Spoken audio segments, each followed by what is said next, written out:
লাগাতার অবস্থান কর্মসূচি ঘোষণা, ১৭তম নিবন্ধনে উত্তীর্ণ হয়েও আবেদন বঞ্চিতদের।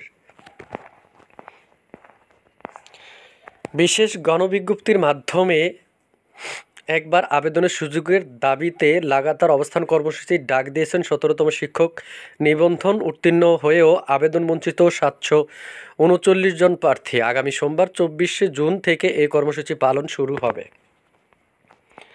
বৃহস্পতিবার ১৭তম শিক্ষক নিবন্ধনে চূড়ান্তভাবে উত্তীর্ণ হয়েও আবেদন বঞ্চিত ৭৩৯ জনের পক্ষে রাজ্জাকুল হায়দার, ইউসুফ, ইমন, হামিদুর রহমান, রন ও আরিফ খানের পক্ষে পাঠানো এক সংবাদ বিজ্ঞপ্তিতে এই তথ্য জানানো হয়।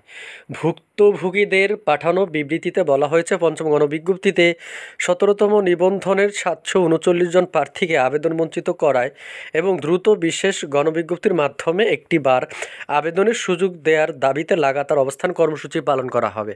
আগামী ২৪ জুন সকাল ১০টায় বেসরকারি শিক্ষক নিবন্ধন ও প্রত্যয়ন কর্তৃপক্ষ এনটিআরসি এর কার্যালয়ের সামনে এই কর্মসূচি পালন করা হবে। চাকুরি প্রার্থীরা জানান, ২০২০ সালের জানুয়ারি মাসে ১৭তম নিবন্ধনের বিজ্ঞপ্তি প্রকাশ করা হয়।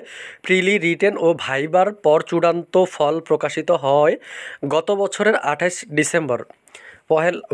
এক বছরের একটি নিবন্ধনের কার্যক্রম শেষ করতে প্রায় ৪ বছর সময় লেগেছে। এতে আমাদের ৭৩৯ জনের বয়স পার হয়ে গেছে। অথচ সনদের মেয়াদ ৩ বছর থাকা সত্ত্বেও একবার আবেদনের সুযোগ দেওয়া হলো না। কিন্তু বিগত গণবিজ্ঞপ্তিতে সবগুলোতেই ছাড় দেওয়া হলেও ১৭তম ক্ষেত্রে কোনো ছাড় দেওয়া হয়নি। চাকরি হবে না, তাহলে পাস কেন করানো হলো, সনদই কেন দেওয়া হলো? উল্লেখ্য, এর আগে একই দাবিতে এনটিআরসি এর কার্যালয়ের সামনে, জাতীয় প্রেস ক্লাবের সামনে একাধিকবার শান্তিপূর্ণভাবে মানববন্ধন ও আমরণ অনশন কর্মসূচি পালন করে সারা দেশের ১৭তম ৩৫ ঊর্ধ্ব নিবন্ধনধারীরা। এছাড়া আবেদনের সুযোগ চেয়ে প্রধানমন্ত্রী, জনপ্রশাসন মন্ত্রণালয়, শিক্ষা মন্ত্রণালয় এবং এনটিআরসি এর চেয়ারম্যান বরাবর স্মারকলিপি দিয়েছেন তারা।